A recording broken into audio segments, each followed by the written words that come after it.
There are many risk factors for peripheral arterial disease, some of which are controllable and some unfortunately cannot be. Around South Texas, the most common risk factor is diabetes. Diabetes increases the risk of developing peripheral arterial disease, potentially the severity, and makes the presentation usually at a younger age.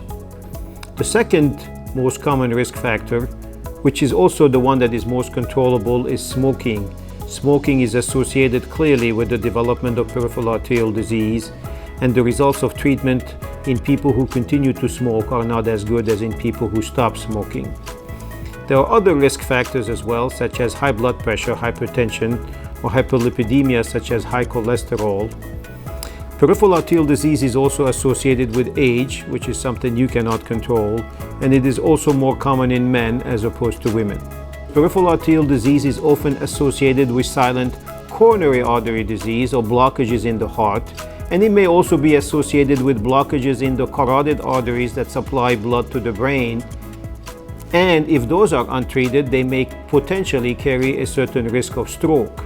So we like to identify patients so we can identify associated potentially silent and potentially more lethal conditions such as coronary artery disease and cerebrovascular disease.